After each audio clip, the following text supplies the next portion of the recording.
E aí, pessoal, suave na nave. Bom, dando continuidade, eu sei que o último exercício que eu fiz foi o 16, mas eu tô dando esse gap aqui porque eu tenho uma prova daqui a poucos dias e eu queria fazer o máximo possível de exercícios que selecionem os assuntos da minha prova, né? Então, eu selecionei algumas questões que eu irei fazer hoje aqui com vocês, certo?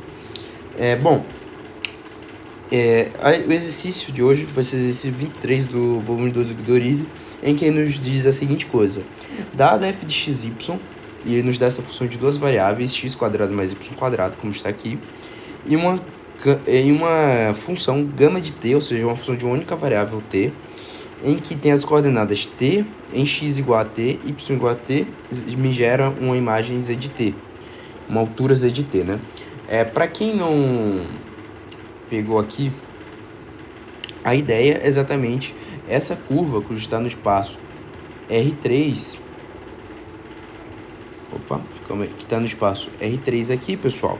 Ela exatamente está contida nessa função de duas variáveis, ou seja, todo par de coordenadas x, y, eu posso substituir f de gama de t, que me dá exatamente esse z de t aqui, que é exatamente minha altura, tá? Isso para um parâmetro t para centímetros reais. Uma curva cuja imagem está contida no gráfico de f. Determine z de t. Bom, para eu determinar z de t é muito simples, tá? Basta eu pensar a seguinte coisa: se a minha curva gama de t é a imagem de uma dada função de uma única variável cujo está pertencente ao domínio da minha função f, então basta eu substituir no lugar de x e y o parâmetro t. Quando eu tenho x igual a t, eu tenho y igual a t, né? Então eu vou ter então f de t, t. Isso vai me dar então t² mais t², 2t². Observe que f de tt é exatamente z de t, que é exatamente esse parâmetro no eixo z ali, né, no eixo tridimensional, e vai me dar 2t². Então esse aqui é o z de t calculado, tá? Na letra B, essa é a resposta. A letra B a letra A, aliás. E a letra B nos pede para esboçar os gráficos da função de duas variáveis e da função dessa curva. Bom, eu não vou esboçar aqui, mas é bem simples. O método que você vai utilizar é as curvas de níveis. Você vai atribuir valores aleatórios genéricos para f de xy e você vai perceber que você vai estar resultando na equação da elipse de caso específico, onde você vai ter f de xy igual a uma constante, logo vai ter x² mais y² igual a, por exemplo, uma constante ao quadrado, que é exatamente uma função em forma de circunferência de raios distintos. E esse raio vai aumentando e vai formar um parabolóide, parabolóide elíptico. Parabolóide elíptico, acho que é o nome disso aí. Enfim, e da função da curva, você só vai desenhar uma curva com alturas distintas em z, que é exatamente a definição de gama de t. Bom, então eu vou deixar a letra B aí para exatamente fins que tem no livro. E vou estar aqui trazendo a letra C. A letra C, ele pede: determine a reta tangente a gama, ou seja, essa função de uma única variável no ponto x igual a 1, y igual a 1, z de t igual a 2. Ou seja, quando t é igual a 1, eu vou ter um x igual a 1, y igual a 1, enfim. Bom, para determinar essa reta tangente nessa curva, você pensa: poxa, caraca, velho, eu não sei determinar essa reta. Eu vi derivada parcial e tal, mas, caraca, como que eu vou fazer isso, Matheus? Não sei, porque eu tenho aqui um espaço tridimensional. Lembre-se, pessoal, geometria analítica, cara. Isso é simples. Ele não está pedindo para você determinar uma reta que é tangente na derivada parcial. Ele está te pedindo para determinar uma reta tangente a uma curva, que é algo que a gente já fazia em função de uma única variável. E observe que gama de t é uma função de uma única variável. É t, a parametrização aqui, x e y, está em função de t. E vai me gerar uma imagem em função de t, de uma única variável. Então, o que eu faço para fazer isso daqui? A gente vai utilizar a definição em geometria analítica da equação vetorial de uma reta. Uma equação vetorial de uma reta nada mais é do que vetores cujos estão na mesma direção. Se são vetores cujos estão na mesma direção, ou seja, vetores paralelos, a única distinção entre eles é um único parâmetro t real, ou s real, tanto faz a letra que você usar. Eu vou usar s, g, enfim, tanto faz. Vou usar t, porque já está como um t pertencente aos reais, então eu vou usar t. Sendo que eu vou tomar um t', né, t'. E esse parâmetro t, ele vai multiplicar um vetor, e essa é a distinção entre eles. Eles vão ser vetores com as mesmas características, no entanto, o que vai distinguir é o módulo dele, né, que é o comprimento do dado vetor, né? Então, o que eu vou fazer daqui? Então, basta eu pensar o quê? Eu achar o vetor diretor dessa reta. O vetor diretor dessa reta nada mais é essa curva, essa reta tangente vai ter a inclinação exatamente do quê? Da derivada da minha, da função da minha curva. Se a função da minha curva é isso, eu derivo essa curva. Gama linha de t, que é exatamente o coeficiente angular dessa minha reta tangente, que é o vetor diretor dessa reta, desse vetor.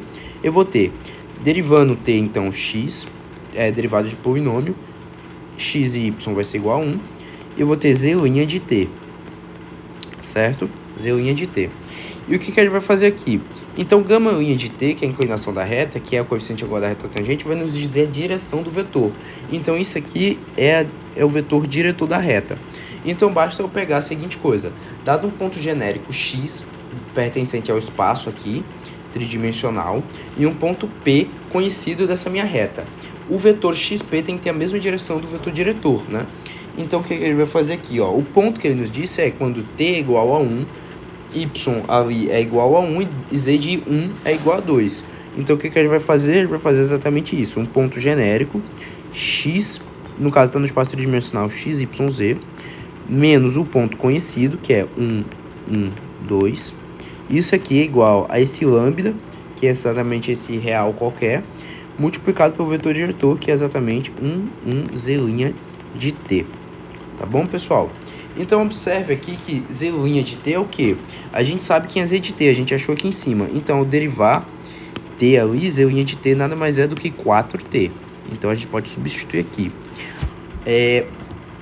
Agora você falaria, mas t aqui... Então, eu tô com t aqui, mas... Poxa, Matheus, t é... eu tô com dois parâmetros aqui, né? Eu tô com R$2. Isso não pode acontecer naturalmente, né? Então, o que eu faria aqui, Matheus? Bom, gente, como t, você gerou o valor, quando você derivou, você gerou o valor de t igual a 1, então t é igual a 1, né? Então, você só substitui aqui e coloca 1, 4.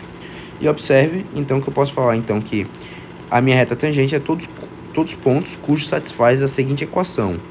1, 1, 1, 2, mais lambda, 1, 1, 4, para todo lambda pertencente aos reais. Dado, tá? Então, essa é a resposta da letra C. Então, essa é a equação vetorial da reta tangente. Na letra D, ele pede pra gente ver se essa reta tangente está contida em um certo plano. E esse plano, a priori, a gente não sabe o que significa, mas só para verificar se está presente. Spoilers, você vai ver que isso aqui é o plano tangente na derivada parcial, né? Enfim, e ele nos diz a seguinte coisa. Z menos f de 1, 1 é igual a derivada parcial de f em relação a x para o ponto 1, 1, x menos 1, mais a derivada parcial de f em relação à variável y, 1, 1, y menos 1. E aí pede para verificar se exatamente essa reta está contida aqui. Então, basta você substituir as coordenadas em x, y e z da reta exatamente aqui dentro e ver se vai bater, né? Então, como que a gente vai fazer? Primeiro, a gente vai ter que calcular quem é as derivadas parciais, que aí são valores desconhecidos, e quem é f de 1 e 1. Bom, f de 1 e 1 é muito fácil de calcular. Conhecemos f de x, y. Então, quando x e y é igual a 1, nós vamos ter o quê? 1 quadrado mais 1 quadrado, 2. Então, essa constante, z menos 2, conhecemos. Derivada parcial agora de f em relação a x. Então, a gente vai pegar exatamente a função f e vai derivar parcialmente ela, tomando x como variável no ponto x igual a 1, y igual a 1. Observe que, se a minha função é essa, eu quero derivar parcialmente isso, eu tomo y como minha constante. Derivada de constante é 0, minha variável é x quadrado, então vai ficar 2x. Então, a derivada parcial é isso daqui. Porém, quando x é igual a 1, então eu tenho a derivada parcial de f em relação a x como exatamente 2, tá? E agora a mesma coisa para y, e você vai ver que resulta na mesma coisa, 2y, e então y é igual a 1, então é 2. Então você vai ter z menos de 2, 2x menos 1, mais 2y menos 1, tá bom? E agora eu vou substituir os valores de x e y correspondentemente aqui, tá? Na minha equação. Observe que ao fazer isso, eu vou ter a seguinte coisa. O z vai assumir qual valor? Z aqui, ó, na minha reta tangente, substituindo, é igual a 2 mais 4 lambda, tá? Então, eu vou ter 2 mais 4 lambda menos 2 igual a 2, quem é x? X vai ser 1 mais lambda. 1 mais lambda menos 1, mais 2 vezes y, que é também 1 mais lambda. 1 mais lambda menos 1. E a gente vai verificar se isso aqui vai dar exatamente o valor. Se a gente vai verificar se vai dar um valor, né? Vai verificar se essa relação é verdadeira, aliás, perdão. Então, 2 mais 4 lambda menos 2 vai dar 4 lambda. Isso aqui vai ficar 1 menos 1 lambda, 2 lambda, mais 2 lambda. Então, 4 lambda igual a 4 lambda, isso é uma equação verdadeira. Então, sim, a reta tangente satisfaz e ela está contida nesse plano. Bom, espero que tenham gostado. Fiquem com Deus.